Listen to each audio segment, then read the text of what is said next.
Good evening. ഇന്നത്തെ ചിന്താ വിഷയം ഭക്തി എന്നാൽ എന്താണ്, അതായത് ഡെവോഷൻ എന്ന് പറഞ്ഞാൽ എന്താണ്.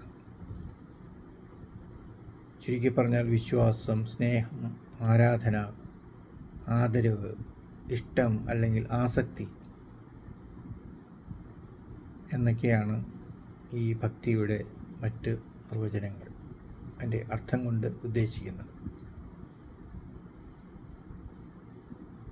ഏതിനും നമുക്കൊരു ഭക്തി ഉണ്ടായാലും, ഇപ്പോൾ വിശ്വാസം വേണമെങ്കിൽ നമുക്ക് ഭക്തി ഉണ്ടാകണം,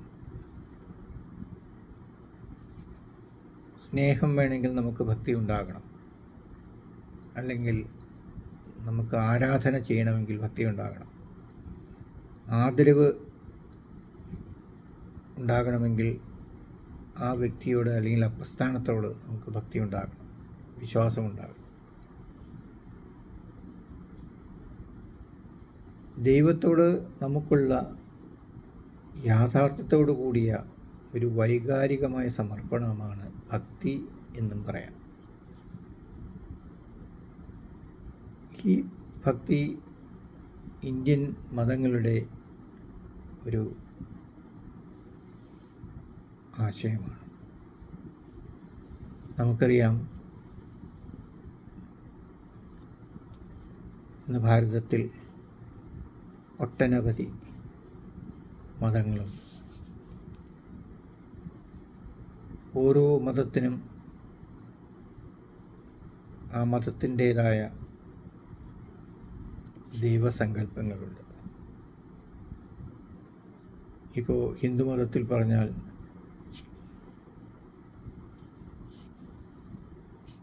വിഷ്ണു, ശിവൻ, ദേവി, അങ്ങനെയുള്ള സങ്കല്പങ്ങൾ നമ്മുടെ ഹിന്ദു മതത്തിൽ ഉണ്ട്. അപ്പം ഇങ്ങനെ ഓരോ മതങ്ങളിലും വ്യത്യസ്തമായ രീതിയിലുള്ള ദൈവഭാവങ്ങൾ നിലനിൽപ്പുണ്ട്.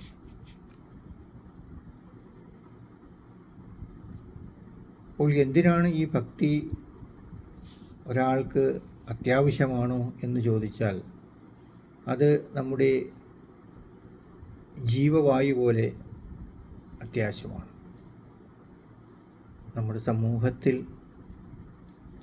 ഭക്തിയുടെ സ്ഥാനം വളരെ വലുതാണ്. നമ്മുടെ മഹർഷിമാർ, പണ്ഡിതന്മാർ, ഇവരെല്ലാവരും ഭക്തിയെക്കുറിച്ച് ഒത്തിരി പുസ്തകങ്ങൾ രചിച്ചിട്ടുണ്ട്. അതുവഴി വലിയൊരു ഭക്തി പ്രസ്ഥാനം തന്നെ നമ്മുടെ രാജ്യത്ത് ഉടലെടുത്തിട്ടുണ്ട്. ഈ ഭക്തി പ്രസ്ഥാനങ്ങൾ എന്താണ് ചെയ്യുന്നത്? അതായത് നമ്മുടെ സമൂഹത്തിലുള്ള ഉച്ചനീചത്വങ്ങളെ എതിർക്കുകയും പാർശ്വവൽക്കരിക്കപ്പെട്ടവരെ സംരക്ഷിക്കുകയും അങ്ങനെ ദൈവത്തിൻ്റെ മുന്നിൽ വേറെ ഒന്നുമില്ല, സ്നേഹം, ആരാധന, ആദരവ്, ഇതാണ് ഉള്ളത്. അവിടെ ഉച്ചനീചത്വങ്ങളില്ല. ഇപ്പോൾ നമ്മുടെ ഭഗവത്ഗീത, ഫോർ ഇൻസ്റ്റൻസ്, ഭഗവത്ഗീതയുടെ ആശയങ്ങൾ നമുക്ക് എടുത്തു നോക്കിയാൽ വളരെയധികം ഉദാത്തമായ ആശയങ്ങളാണ് ഭഗവത്ഗീതയിലുള്ളത്. ഒരു മനുഷ്യൻ എങ്ങനെയായിരിക്കണം, അല്ലെങ്കിൽ എന്താകണം, അല്ലെങ്കിൽ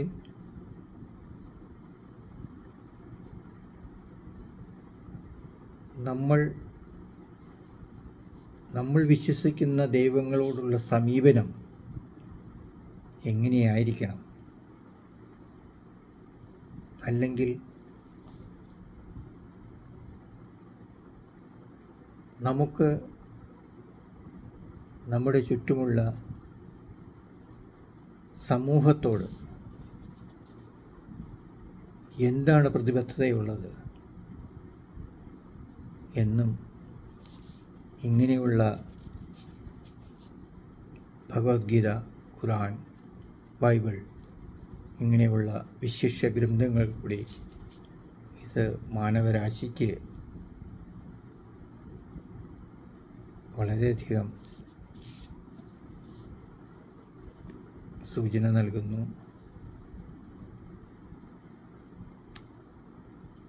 ഭക്തിപ്രസ്ഥാനം ഇല്ലായിരുന്നു എങ്കിൽ ഇന്നത്തെ ഭാരതം ഇതുപോലെ ആയിരിക്കില്ല. കാരണം ഈ ഭക്തിപ്രസ്ഥാനങ്ങളാണ് എല്ലാ മതങ്ങളെയും ഒരുമിച്ച് കൂട്ടി അവിടെ യാതൊരു വകഭേദങ്ങളില്ലാതെ, അല്ലെങ്കിൽ ഉച്ചനീചിത്വങ്ങളില്ലാതെ എല്ലാവരും ദൈവത്തിൻ്റെ മുന്നിൽ സമന്മാരാണ് എന്ന് പഠിപ്പിക്കുന്ന ഒരു ശക്തമായ ഒരു ഉപാധിയാണ് ഭക്തിമാർഗം. നമ്മുടെ മഹാത്മാഗാന്ധിജി ഭക്തിമാർഗത്തിൽ കൂടി ജീവിച്ച ഒരു തേജസ്സാണ്.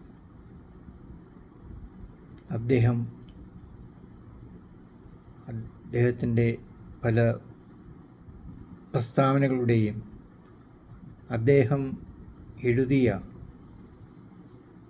പുസ്തകങ്ങളിൽ കൂടിയും ഭക്തിപ്രസ്ഥാനത്തെ എങ്ങനെ അദ്ദേഹം നോക്കിക്കാണുന്നു എന്ന് നമുക്ക് അത് വായിച്ചാൽ അറിയാം. അല്ലെങ്കിൽ നമ്മൾ അതിനെപ്പറ്റി നമ്മുടെ സ്കൂളുകളിൽ, കോളേജുകളിൽ പഠിച്ചിട്ടുണ്ടാകും. അപ്പോൾ ഭക്തി എന്നുള്ളത്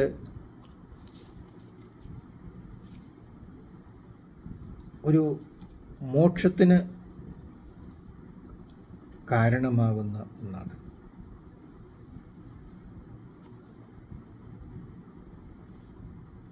ഒരു ദൈവത്തെ നമ്മൾ ആരാധിക്കുന്നു, ഒരു ദൈവത്തെ നമ്മൾ ഇഷ്ടപ്പെടുന്നു, ഒരു ദൈവത്തെ നമ്മൾ വിശ്വസിക്കുന്നു. അങ്ങനെ നമ്മുടെ ഉള്ളിൽ ആ വിശ്വാസം വളർന്ന് അത് ഒരു ആരാധനയായി മാറി. ആ ആരാധന നമ്മുടെ മോക്ഷപ്രാപ്തിക്ക് വഴി കാണിക്കുന്നു.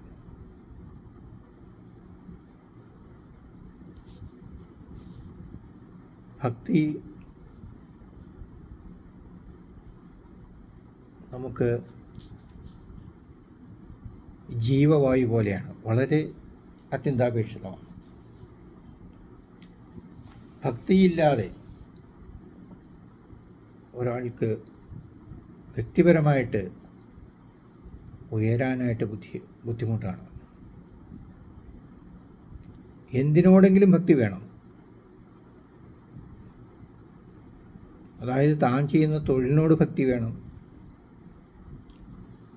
താൻ വസിക്കുന്ന രാജ്യത്തോട് സ്നേഹം വേണം, താൻ ജീവിക്കുന്ന സമൂഹത്തോട് സ്നേഹം വേണം, അല്ലെങ്കിൽ നമ്മുടെ ഒപ്പം ജീവിക്കുന്ന കുടുംബത്തിനോട് നമുക്ക് സ്നേഹമുണ്ടാകണം. അങ്ങനെ ഈ ഭക്തി എവിടെയും പ്രവചിക്കപ്പെടുന്നു. അത് അത്യന്താപേക്ഷിതമാണ്. ഒരു നല്ല ഭക്തനെ ഒരു നല്ല വിശ്വാസിയാകാൻ പറ്റും. ഒരു നല്ല വിശ്വാസിക്ക് മാത്രമേ ഒരു ദൈവത്തെ ആരാധിക്കാൻ പറ്റൂ. ഒരു നല്ല ദൈവ ആരാധനയിലൂടെ മാത്രമേ നമ്മുടെ പരമമായ ലക്ഷ്യം, അതായത് മോക്ഷം, നമുക്ക് സാധിക്കുകയുള്ളൂ. നമ്മുടെ ഭാരതത്തിൽ നേരത്തെ പറഞ്ഞ മാതിരി ഒത്തിരി ഭക്തി പ്രസ്ഥാനങ്ങളുണ്ട്.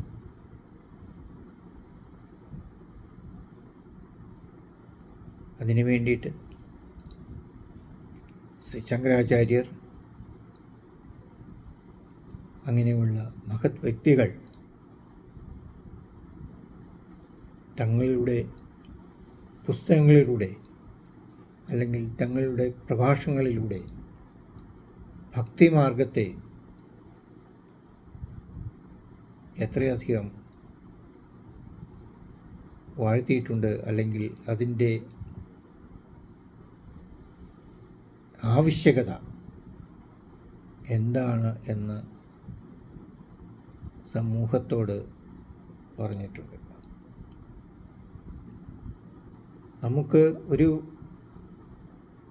വ്യക്തിയോട്, അല്ലെങ്കിൽ ഒരു പ്രസ്ഥാനത്തിനോട്, അല്ലെങ്കിൽ ഒരു ദൈവത്തിനോട്, അല്ലെങ്കിൽ നമുക്ക് ഒരു ദൈവത്തിനോട് ഭക്തിയും വേണമെന്നില്ല, അല്ലെങ്കിൽ ആരാധനയും വേണമെന്നില്ല. പക്ഷേ ഇവിടെ ഒരു പ്രശ്നം എന്താണെന്ന് വെച്ചാൽ, ഇതെല്ലാം എല്ലാമായിട്ട് ബന്ധപ്പെട്ടിരിക്കുന്നു. അതായത് നമ്മുടെ സമൂഹവും ഭക്തിയും എല്ലാം തമ്മിൽ ബന്ധപ്പെട്ടിരിക്കുന്നു. അല്ലെങ്കിൽ നമ്മുടെ രാജ്യവും ഇതുമെല്ലാം ഒന്നൊന്നായിട്ട് കോർത്തിണക്കപ്പെട്ടിരിക്കുന്നു. അല്ലെങ്കിൽ എല്ലാ മതങ്ങളെയും ബന്ധിപ്പിക്കുന്ന ഒന്നാണ് ഈ ഭക്തി പ്രസ്ഥാനം. അപ്പോൾ ഒരു വ്യക്തിക്ക് എന്തൊക്കെ സാധ്യതകളുണ്ടായാലും ഭക്തിയുടെ, അല്ലെങ്കിൽ ഒരു ആരാധനയുടെ, അല്ലെങ്കിൽ ഒരു ഇഷ്ടത്തിൻ്റെ കുറവോടുകൂടി അവന് ഈ സമൂഹത്തിൽ ജീവിക്കാൻ കഴിയില്ല.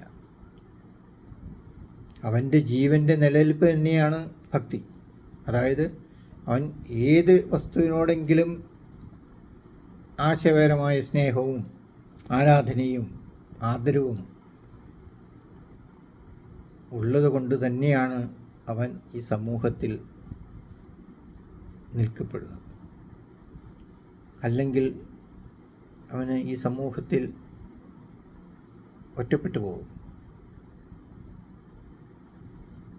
അപ്പോൾ എന്തൊക്കെ പറഞ്ഞാലും ഭക്തി നമുക്ക് വേണോ വേണ്ടയോ എന്നുള്ളത്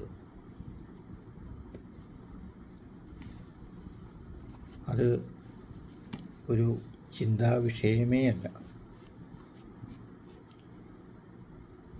സനാതന ധർമ്മങ്ങളിലും മറ്റുള്ള പുരാണങ്ങളിലും,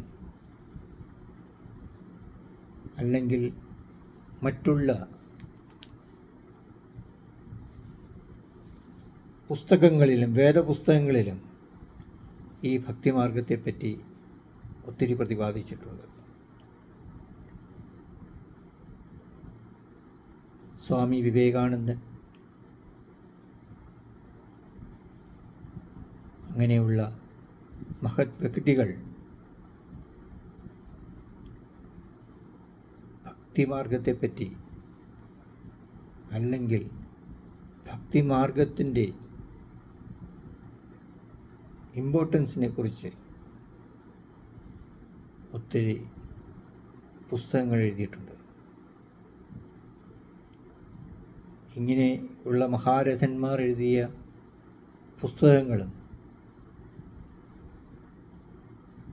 അവരുടെ ആ എഴുത്തുകൾ നമ്മെ പ്രചോദിപ്പിക്കുന്ന രീതിയിൽ ഒരു ആശയവിനിമയം നടത്താനും അതുവഴി ഒരു ഭക്തിമാർഗത്തെ വളർത്താനും നമുക്ക് സാധിക്കണം.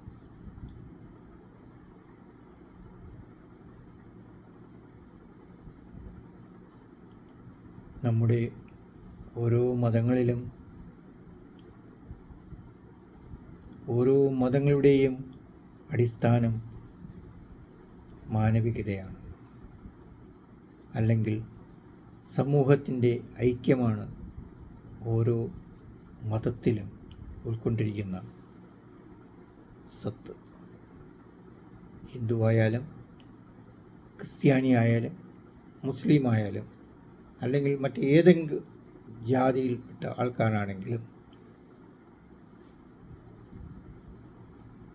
ഒരു സമാനത സമൂഹത്തിൽ എല്ലാവർക്കും ഒരു തുല്യ സ്ഥാനമാണ് ഈ മതവിഭാഗങ്ങൾ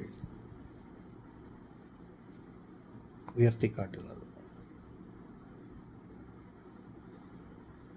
സമൂഹത്തിൽ ഒറ്റപ്പെട്ടവരെയും അല്ലെങ്കിൽ ജാതി മറ്റുള്ള ഇതിൽ പരിഗണിക്കപ്പെടാത്തവരെയും എല്ലാവരെയും ഒരേപോലെ നോക്കിക്കണ്ട് അവരെ എല്ലാവരെയും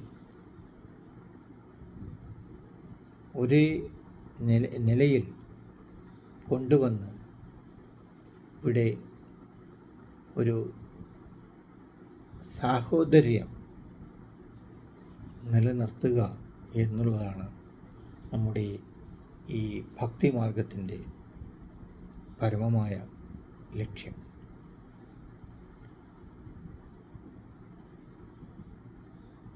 നമ്മുടെ യഥാർത്ഥ ജീവിതത്തിൽ, വ്യക്തിപരമായിട്ടുള്ള ജീവിതത്തിൽ ഭക്തിയുടെ സ്ഥാനം വളരെ വലുതാണ്. നാം ഭക്തി വഴി അല്ലെങ്കിൽ സ്നേഹം വഴി ഒരു ദൈവത്തോട് കടപ്പെട്ടിരിക്കുന്നു.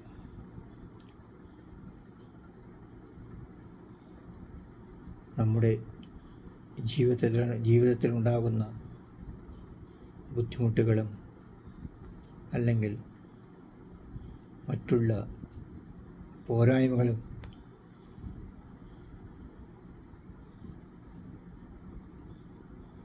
മാറ്റിക്കിട്ടുവാൻ വേണ്ടി നമ്മൾ ഓരോരുത്തരും ഭക്തരായിത്തീരുന്നു. അത്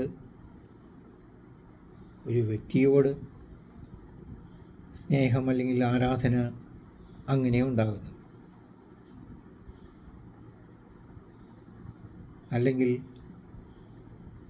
നാം ചെയ്യുന്ന ജോലിയോട് നമുക്ക് ഒരു ഭക്തി ഉണ്ടാകും. അല്ലെങ്കിൽ നാം ജീവിക്കുന്ന ഈ സമൂഹത്തോട് ഒരു പ്രതിബദ്ധതയുണ്ടാകും.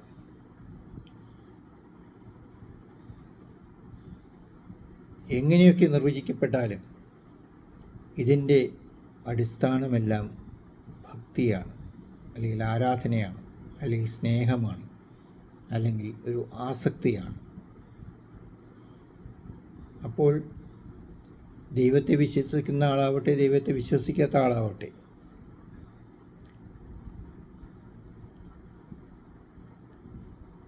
ഈ ഭക്തി സങ്കല്പത്തിൽ നിന്ന് മാറുവാൻ കഴിയില്ല.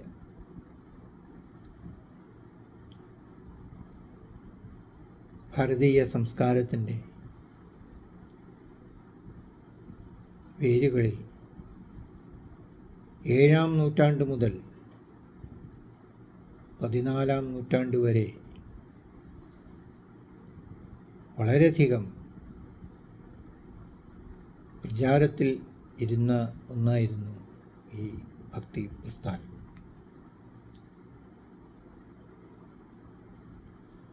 ആ ഊർജത്തിൽ നമ്മളുടെ ഭക്തിപ്രസ്ഥാനത്തിന് വളരെയധികം ഉയർച്ചയുണ്ടായി. ഞാൻ മുകളിൽ സൂചിപ്പിച്ച മാതിരി നമുക്കിന്ന് ജീവിക്കണമെങ്കിൽ ഭക്തി ഉണ്ടെങ്കിലേ നമുക്ക് ഇന്നത്തെ സമൂഹത്തിൽ നമുക്ക് ജീവിക്കാൻ സാധിക്കുകയുള്ളൂ. അല്ലെങ്കിൽ നാം എല്ലാവരിൽ നിന്നും ഒറ്റപ്പെട്ടു പോകും. അപ്പോൾ ഈ ദൈവത്തോടുള്ള ഭക്തി ഇന്ന് ഏറ്റവും നിറഞ്ഞു നിൽക്കുന്നത് നമ്മുടെ ഭാരതത്തിലാണ്. എന്തുകൊണ്ടാണ് നമ്മൾ ചിന്തിച്ചിട്ടുണ്ടോ എന്തുകൊണ്ടാണ് നമ്മുടെ അമ്പലങ്ങളും പള്ളികളും മുസ്ലിം ദേവാലയങ്ങളും ഭക്തജനങ്ങളെ കൊണ്ട് നിറഞ്ഞിരിക്കുന്നത്? അതിൽ പണക്കാരുമുണ്ട്, പാവങ്ങളുമുണ്ട്, എല്ലാവരുമുണ്ട്. ജാതി മത ഭേദമന്യേ എല്ലാവരുമുണ്ട്. എന്തുകൊണ്ടാണ് ഈ അമ്പലങ്ങളിലും പള്ളികളിലും മുസ്ലിം ദേവാലയങ്ങളിലും ആൾക്കാർ തടിച്ചുകൂടുന്നത്? അതിൻ്റെ ഒറ്റ കാരണമാണ് ഭക്തി. തൻ്റെ മനസ്സിൽ ഉള്ള ദൈവത്തോടുള്ള ഒരു കടപ്പാട്, അല്ലെങ്കിൽ ഒരു ആരാധന, ഒരു സ്നേഹം, അല്ലെങ്കിൽ ഒരു ആസക്തി, അത് നമ്മൾ പോകുന്ന ഓരോ ദേവാലയത്തിലും ദർശിക്കപ്പെടുന്നു.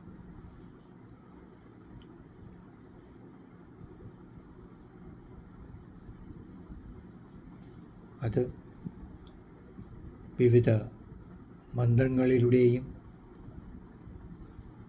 വിവിധ മതഗ്രന്ഥങ്ങളിലൂടെയും നമുക്ക് അതിൻ്റെ അറിവ് ഒത്തിരി കിട്ടും. നാളെ ഒന്ന് ചിന്തിച്ചു നോക്കും, നാളെ ഈ പള്ളികളും അമ്പലങ്ങളും ഇല്ലാതായാൽ എന്തായിരിക്കും അവസ്ഥ? നമുക്ക് ചിന്തിക്കാനേ പറ്റില്ല. അങ്ങനെയുള്ളൊരു അവസ്ഥ നമുക്ക് ചിന്തിക്കാനേ പറ്റില്ല. അപ്പോൾ ഈ ഭക്തി എന്നുള്ളത് നമ്മുടെ ജീവിതവുമായിട്ട്, ഒരു വ്യക്തിയുടെ ജീവിതവുമായിട്ട് വളരെയധികം ബന്ധപ്പെട്ടിരിക്കുന്നു. നമുക്ക് ഏതൊരു വസ്തുവിനോടും ഭക്തിയോ ആദരവോ എല്ലാം ഉണ്ടാകാം. പക്ഷേ ആ ആദരവ്, അല്ലെങ്കിൽ ആ ഭക്തി, അല്ലെങ്കിൽ ആ ഒരു ആസക്തി നമ്മളിൽ ഉണരണമെങ്കിൽ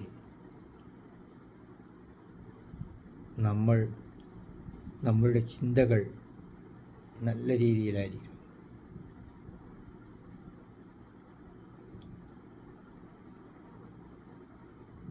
നമുക്കറിയാം, ഭാരതത്തിൽ ഏത് പുരാണ ഗ്രന്ഥങ്ങൾ എടുത്താലും ഓരോ ഗ്രന്ഥവും ഭക്തിയുടെ നിറകുടങ്ങളാണ്. അത് രാമായണം എടുത്താലും, ഭഗവത്ഗീത എടുത്താലും, അല്ലെങ്കിൽ ബൈബിൾ എടുത്താലും, അല്ലെങ്കിൽ ഖുർആൻ എടുത്താലും നമുക്ക് ഈ ഭക്തിയുടെ അന്തസത്ത നമുക്ക് വ്യക്തമായി അതിൽ കാണിച്ചു തരുന്നുണ്ട്. അപ്പോൾ ഈ ഭക്തി എന്ന ഒരു പ്രസ്ഥാനമാണ്, അല്ലെങ്കിൽ ആ ഭക്തി എന്ന വികാരമാണ് ഓരോ മനുഷ്യനെയും കൂട്ടിയിണക്കുന്നത്. ജാതിമത ഭേദമന്യേ, ഉച്ചനീചത്വങ്ങളില്ലാതെ എല്ലാവരെയും ഒരു കുടക്കീഴിൽ കൊണ്ടു നടക്കാൻ ശക്തിയുള്ള ഒരു പ്രമേയമാണ് ഭക്തി.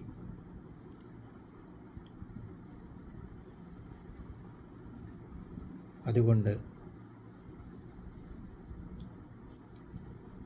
നമ്മൾ ദൈവത്തിൽ വിശ്വസിക്കുന്നവരാകട്ടെ വിശ്വസിക്കാത്തവരാകട്ടെ, പക്ഷേ നമുക്ക് നമ്മുടെ സമൂഹത്തിൽ നാം ജീവിക്കണമെങ്കിൽ നമുക്ക് ഭക്തി ഉണ്ടെങ്കിലേ പറ്റൂ.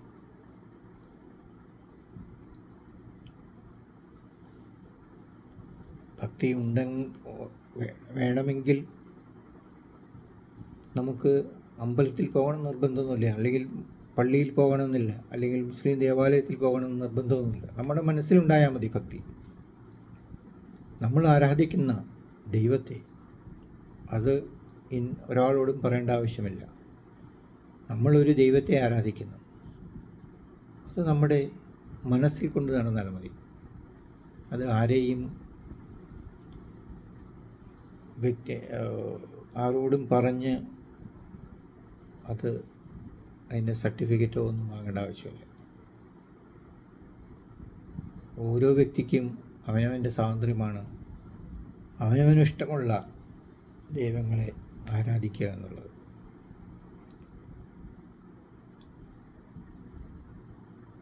അതുകൊണ്ട്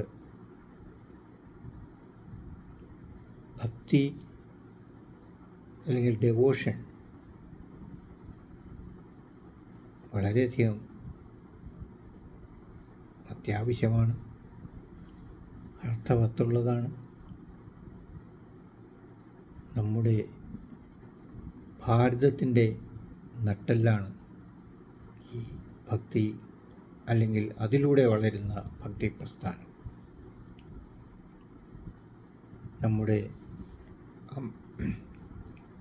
അമ്പലങ്ങളും പള്ളികളും മനുഷ്യ മനസ്സിനെ ഒന്നാക്കുന്നു. ഭക്തിയുടെ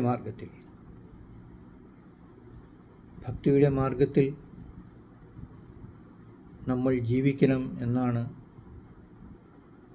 നമ്മുടെ മഹാത്മാഗാന്ധി പറഞ്ഞിട്ടുള്ളത്.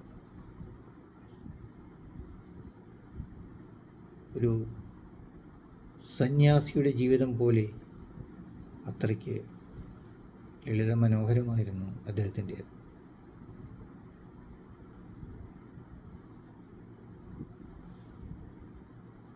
അദ്ദേഹം ഉള്ളിൽ കൊണ്ടു നടന്ന ആ ഭക്തി പ്രസ്ഥാനം, അല്ലെങ്കിൽ അദ്ദേഹം പ്രചരിപ്പിച്ച ആ ഭക്തി പ്രസ്ഥാനം ഇന്ന് ഭാരതത്തിൻ്റെ കരുത്തും ഊർജവുമാണ്.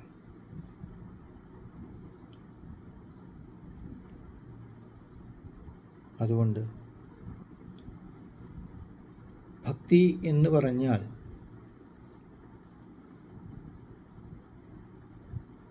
നമ്മൾ ചിന്തിക്കേണ്ടത് ഇത്രമാത്രം: നമുക്ക് ഭക്തിയില്ലാതെ ജീവിക്കുക അസാധ്യം. അത് നമ്മുടെ തൊഴിലിനോടായാലും, നമ്മുടെ സമൂഹത്തിനോടായാലും, നമ്മുടെ രാജ്യത്തിനോടായാലും, നമ്മുടെ കുടുംബത്തിനോടായാലും ഭക്തിയില്ലാതെ നമുക്ക് ജീവിക്കാനേ സാധ്യമല്ല. അല്ലെങ്കിൽ നമ്മൾ ഒറ്റപ്പെട്ടു പോകും. പിന്നെ ആത്യന്തികമായി പറഞ്ഞാൽ ഈ ഭക്തി മോക്ഷത്തെ ലഭ്യമാകും. നമ്മുടെയെല്ലാം പരമമായ ലക്ഷ്യം എന്താണ്? മോക്ഷം കിട്ടുക എന്നുള്ളത്. ആ മോക്ഷപ്രാപ്തിക്ക് ഭക്തിയുമായി വളരെയധികം ബന്ധമുണ്ട്, വൈകാരികമായ ബന്ധമുണ്ട്. നമ്മുടെ മനസ്സിൽ ഭക്തി ഉണ്ടായാലേ നമുക്ക് നല്ല കാര്യങ്ങൾ ചെയ്യാനും,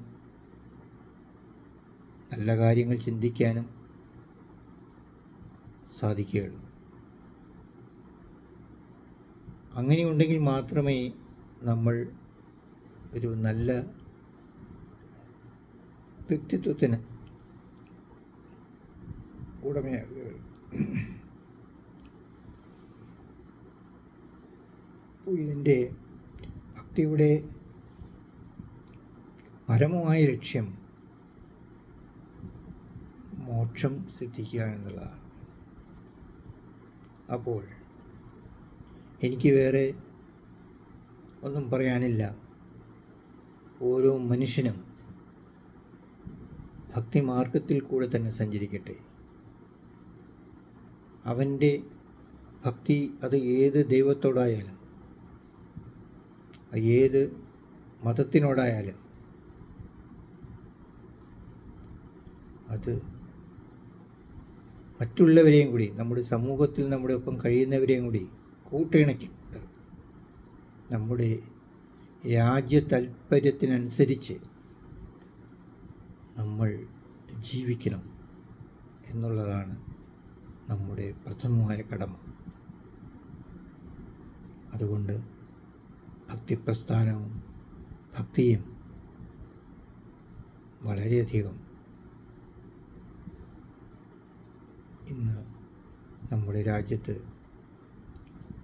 മാനിക്കപ്പെടുന്ന രണ്ട് സ്തൂപങ്ങളാണ്.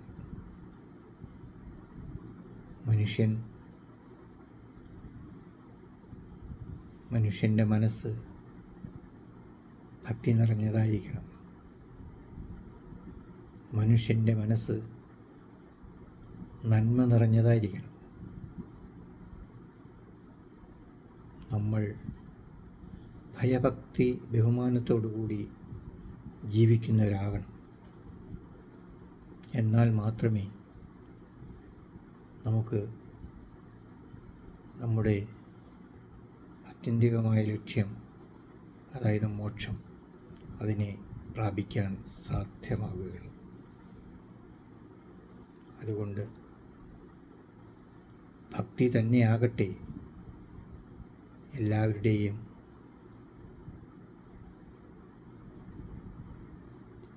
ധന്യമായ മാർഗങ്ങൾ. അതിലൂടെ സഞ്ചരിച്ച് ഏവർക്കും മോക്ഷം സിദ്ധിക്കട്ടെ എന്ന് മാത്രമേ എനിക്ക് ഈ അളവിൽ പറയാൻ സാധിക്കൂ. ഭക്തിയിലൂടെ നാം ജീവിക്കണം. നമ്മുടെ കുട്ടികളെ ഭക്തി പഠിപ്പിക്കണം. കുട്ടികൾക്ക് മതഗ്രന്ഥങ്ങൾ പഠിപ്പിച്ചു കൊടുക്കണം. അവരെ നല്ല വഴിയിലൂടെ നയിക്കാൻ ഭക്തിമാർഗത്തിന് മാത്രമേ കഴിയൂ എന്നുള്ള സത്യവും നമ്മൾ ഒരിക്കലും മറക്കരുത്. നാം നിൽക്കുന്നത് ഭക്തി അല്ലെങ്കിൽ ഐക്യം എന്ന ഒരു അടിത്തറമേലാണ്. ആ അടിത്തറ എപ്പോഴും ഭദ്രമായിരിക്കണം. അത് എപ്പോഴും ശക്തി ആർജിച്ചതായിരിക്കണം. അതിന് നമ്മൾ ഓരോരുത്തരും